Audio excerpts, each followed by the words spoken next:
Today in the Global African, we'll examine the recent Nigerian elections and discuss the upcoming Summit of the Americas and an upcoming conference on reparations.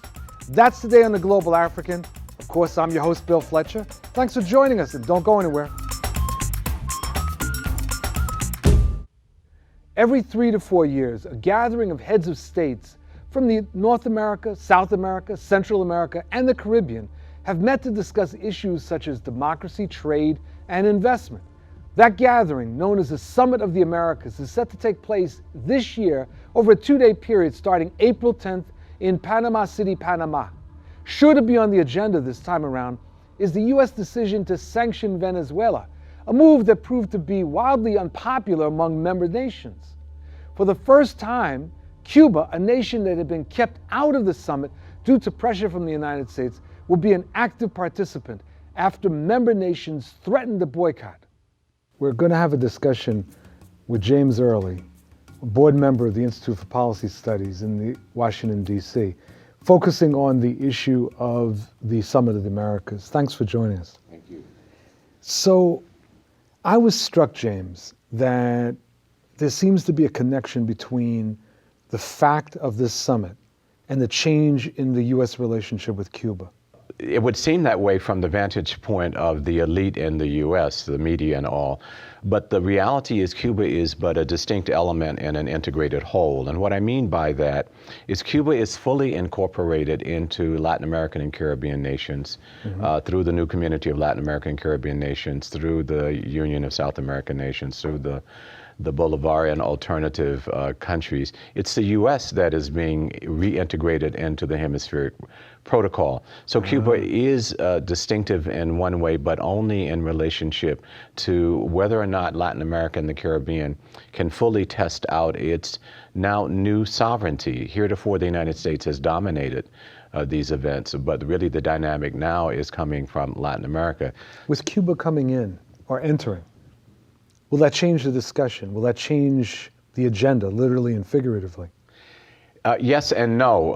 It will change because Cuba, as a socialist, defiant, self-determined country, is now supported, at least in this context, by even centrist and rightist neoliberal governments. So that changes their relationship to the United States towards their interest in mutual benefit, notwithstanding ideological difference.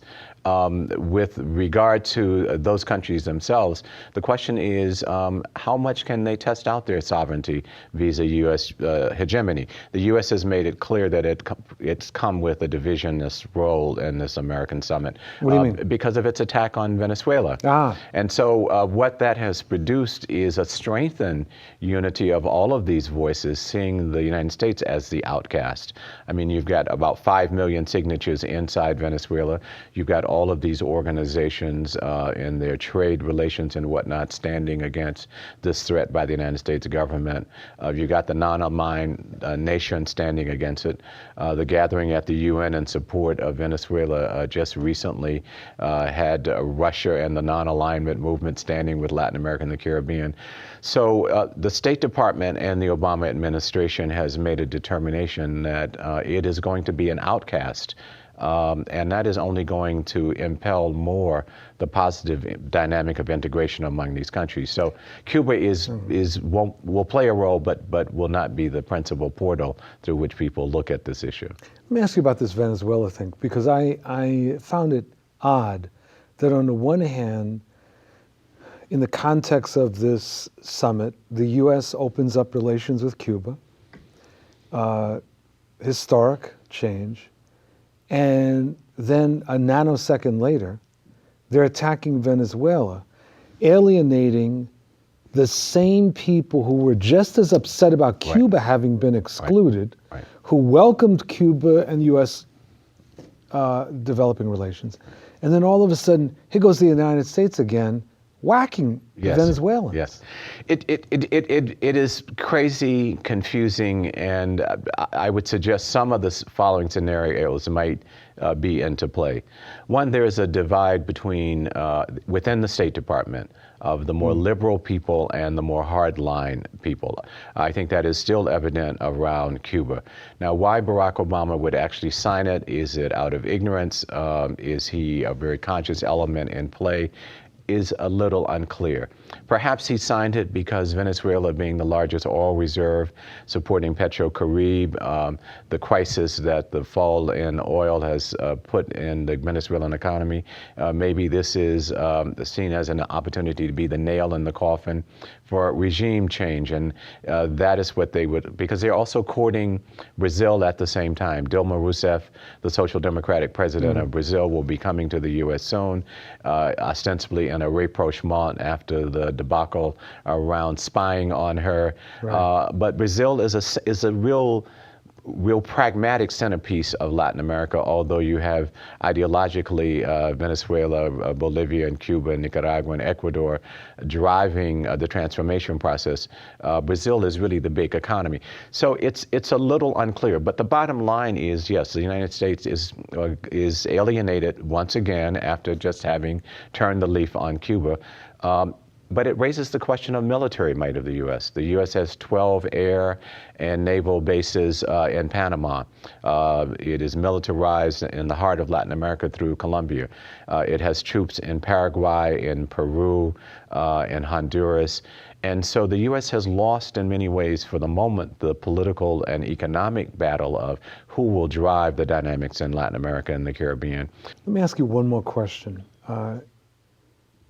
The summit is taking place in Panama, which the U.S. invaded in 1989, carried out an immense amount of destruction, loss of life, which was not really covered in any real depth here in the United States. Is the issue of Panama, I mean, as someone who follows these issues as much as you do, is the issue of Panama, is it on anyone's table? Is that any discussion about Panama, its sovereignty, and the aftermath of the U.S. invasion? And is it something that is likely to come up in the summit? No, there's no discussion that I'm aware of in this actual context. There are a lot of symbolic issues. 1876, Bolivar actually held the first convention to try and consolidate the Americas in Panama. The U.S. invasion of Panama, to which you alluded, is quite similar to what is going on vis-a-vis the U.S. and Venezuela, trying to divide the military, destabilizing the economy, attempt at a coup. So people are talking about that, using Panama to say that this is a clear indication of where the U.S. is going. Panama is sort of the free trade political zone where everything on top of the table and below the table goes on. Right. And so that a lot of these left and progressive governments sort of de facto have had very fluid export-import relations, not so much formalities, and Panama still sort of plays that role. I think quite significant for the Summit of the Americas is that the president of the government of Panama is a center-right or almost a rightist government, but they are playing a good host of saying, welcome Cuba, welcome the new community of Latin American Caribbean nation, and the U.S., this is going to go on with or without you. So we'll be clear to see what card the Obama administration plays. I can't imagine that Barack Obama will sit sort of passively around the table, sort of tail tucked between the legs of coming back in. I think we will see some, not so overt, but some clear, consistent things like trying to raise the integrity again of the Organization of American States, which is a weak organization now vis-a-vis these other organizations. And so that will be one of their goals, I suspect. They probably will not ease up on the issue of Venezuela, despite the fact that they're on the outside and all the other countries are unanimous about this threat. On the issue of Cuba, I think we will probably see some comportment issues, perhaps handshaking, some chatting off camera. And Barack Obama may actually announce some new steps in this negotiation that's going on with Cuba. James Early, thank you very much. Thank you. And thank you for joining us for this segment of the Global African. I'm your host, Bill Fletcher, and we'll be back in a moment.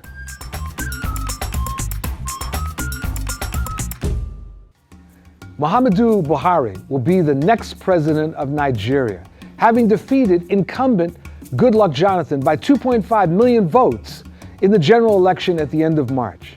An opposition party has never won an election since the return to civilian rule in 1999, and many commentators have cited the peaceful transfer of power as an optimistic sign for democracy in Nigeria.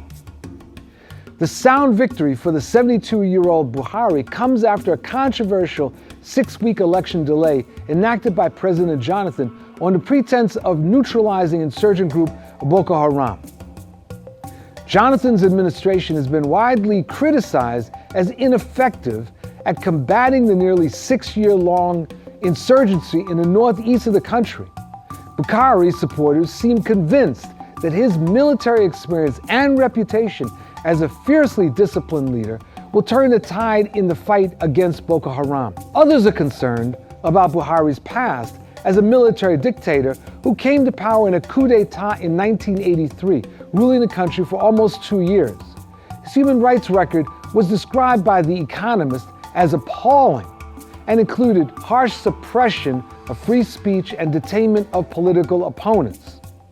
Labeled as a war against indiscipline, Buhari's government won praise for combating endemic corruption, but also infamy for its excessively punitive social policies. What does his election mean for Nigeria? We're here with Nia Kuta, who I can say with great pleasure is the new executive director of the African Immigrant Caucus. Congratulations. Thank you so very much. I am very proud of you, my brother. Thank you. We're here to talk about Nigeria. Yes. So a historic election in that a opposition party actually unseated the incumbent. How are you looking at the situation? Oh, I think it's wonderful. Now, you know, the last time I was here, we talked about it, and I thought the president who was just unseated, I thought from afar, at least from Washington, it looked to me like he had done some good things. But of course, the voters... We're talking about Goodluck Jonathan. Goodluck Jonathan. His party had been in power ever since Nigeria turned democratic in 1999. They won the 3 previous elections, and the interesting thing is that the 3 previous presidents had all beaten the same guy who won this time, General Buhari. Now, how am I looking at it? I am very happy that this was a very clean election in Nigeria. They used technology that made it hard to falsify. And then the president actually conceded to the dismay of some of his followers. So both on the fact that it was clean and it reflected the will of the Nigerian people, and the president said, look, okay, I lost, I'm leaving, I'm going to help the incoming president, I think is great. Well, you know, one thing that struck me was that the population seemed to mobilize. That's true. And I think the reaction of the Nigerian people should not surprise anyone, you know, if you look below the surface, because they clearly want a government they choose. They clearly want a government they can control. Always the elites actually have money to sort of make their own deals and buy their way to power. There was less of it this time. I can't say that there was zero of it. There was some. Now, in terms of the violence, the Boko Haram thing, one of the areas where I stand, I think that we need to give a little credit to Jonathan is he may have reacted late, but in the 5 weeks that the elections were postponed, I did not think it was postponed just to make it easier for him to rig elections, as some suspected. He actually got help from South Africa and Eastern Europe, and then the regional armies and the Africa Union and ECOWAS, everybody came together. So he used that time to suppress Boko Haram. I think Boko Haram right now is on the back foot, and so it dampened on the security. One of the things, areas where you and I have had discussions is about the victor, Muhammadu Buhari. Yes.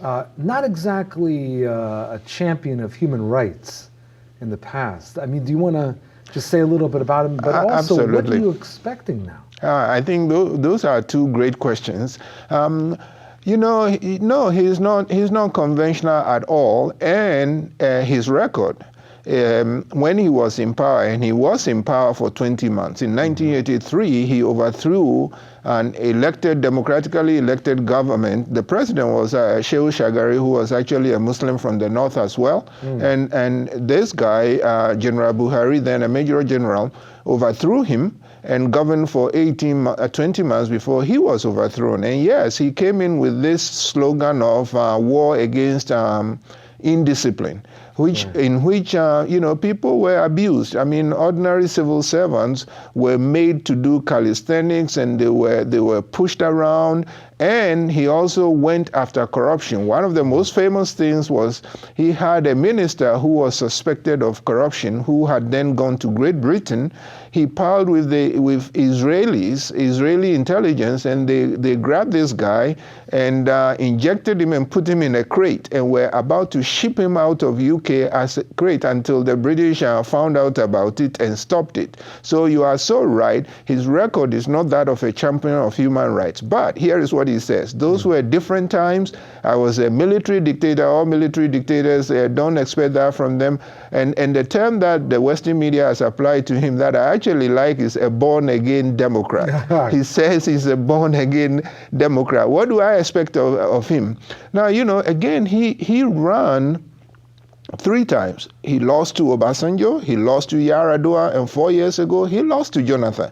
And so he's clearly persistent and determined. Right. And I keep thinking, and the fact that this time he won so convincingly. About what, 2 million votes or something? Yes, 2.1 million votes he beat the president with. And so that tells me that maybe Nigerians who know him and who compare him with the PDP see something in him that they like. He clearly thinks he has something to offer. He also said he would create a lot of jobs and improve the economy. Now, I think that would be a bit tough because the Nigerian economy plummeted in the last year because oil prices plummeted. And I don't think Nigeria alone can make the oil prices go up. So he's at the mercy of global oil prices. So on the economy, I think he might try, but I don't have, where I think he will have the greatest difficulty is with corruption. Yes, he himself, everyone says he's incorruptible. That's his image. He doesn't seem to be very wealthy. He's austere. So I give him credit for that. But the corruption is not just whether the president is corrupt. Right. It is people around him and also, the general society. You can't get things done until you bribe somebody. When I lived in Nigeria, was setting up the Osiwa office, just getting telephones. The number of times you have to go. So I think that kind of thing will take years to uproot. So of his 3 big promises, I think security will do quickly. The economy and corruption will be a bit tougher. So Executive Director Nia Kutin, thank you very much for joining us for the program. It's such a pleasure to be here. Thank you for having me. Congratulations again. Thank you. Okay, thank you. Thank you. And thank you for joining us for this segment of The Global African. I'm your host, Bill Fletcher. We'll be back in a minute, so don't go anywhere. A summit on reparations is going to be held in New York City, organized by the Institute of the Black World 21, a policy research and advocacy group. The summit will bring together prominent scholars and activists from across the world. Last year, a committee of 14 Caribbean nations demanded that the governments of the United Kingdom, France, and the Netherlands pay reparations for the crimes of the Atlantic slave trade and its subsequent impact. The Black American movement for slavery reparations also received renewed attention last year after Ta-Nehisi Coates wrote A Case for Reparations, which was in The Atlantic magazine. We're here with Don Rojas, who was the former press secretary for the People's Revolutionary Government of Grenada, working directly with the late Maurice Bishop. Don went on from there to do many very important things, including founding the Black World Today, which was an early and pioneering online magazine. And he has been most recently working as a producer here with us at the Global African. Thank you for joining us. Thank you so much for having me, bro. Always good to talk to you. It is. And but we're here to talk about the Reparations Conference. Right. So you have been instrumental in putting together what sounds like it's going to be a magnificent conference. And I'd like you to just give us some background. Why this conference? Right. when it's going to happen, and where? Right. Well, this is an initiative of the Institute of the Black World, 21st Century, of which I am a member of the board. This is headed by Dr. Ron Daniels, veteran civil rights, human rights activist in the United States. The Caribbean community, CARICOM, this is a group of 15 sovereign independent nations in the Caribbean region. In July of 2013, in Trinidad and Tobago, at the Heads of Government Conference, passed a unanimous resolution, right, to create a CARICOM commission, a CARICOM Reparations Commission, the objective of which was to place a set of demands to the European powers, former colonial and slaveholding powers, for restitution, for reparations, for centuries of African enslavement and native genocide. Mm-hmm. This made a lot of headlines throughout the world, as a matter of fact, because out of the blue this initiative came, and it caught everyone by surprise, including the reparations activists in the United States. So we are going to organize this conference from April the 9th to the 11th, and we're going to take the conference to 3 different boroughs in New York City. We're starting off with the opening session. It's a public, free public event, which is going to happen in Harlem at the oldest black church in New York State. Mm-hmm. It's called the Mother AME Zion Church. Mm-hmm. And then the following 2 days will be business sessions, working sessions, where representatives from reparations movements all over the country and indeed all over the world are going to be gathering at York College in Queens in New York for an exchange, an interchange, and an engaged dialogue. The objective there being to find common ground, to begin to articulate collective strategies to push the movement forward on a global scale. Mm-hmm. So they're all coming to New York. Okay. We have delegations coming in from Latin America, from Central America.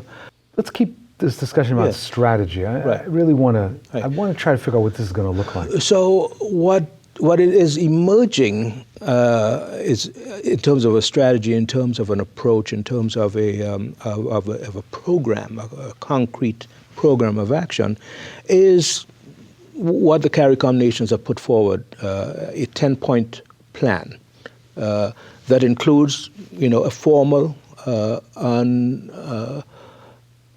uninhibited, you might say, apology for the historical crimes of slavery and native genocide. It also calls for economic assistance to establish cultural institutions to educate the people of the Caribbean region on the crimes of slavery, of colonialism, and of native genocide. It calls also for assistance in terms of public health, because the Caribbean region can trace its public health challenges all the way back to the days of slavery, when the slaves themselves were fed a diet, right, that was negative for their long-term health, and those health patterns have been passed on from generation to generation. So, for example, in the case of Barbados, which is just one country in the Caribbean region, it has the highest level of diabetes in the entire developing world. Diabetes that can be traced right back to the diet that was fed to the. It's very clear, and very clear agenda. But us in the United States. They're sort of milestones along the way in terms of the African American reparations movement. The publication of The Debt by Randall Robinson, right? The Durban Conference, the UN Conference Against Racism in Durban, South Africa in 2000, 2001. A huge African American delegation went to that conference and was very active in there.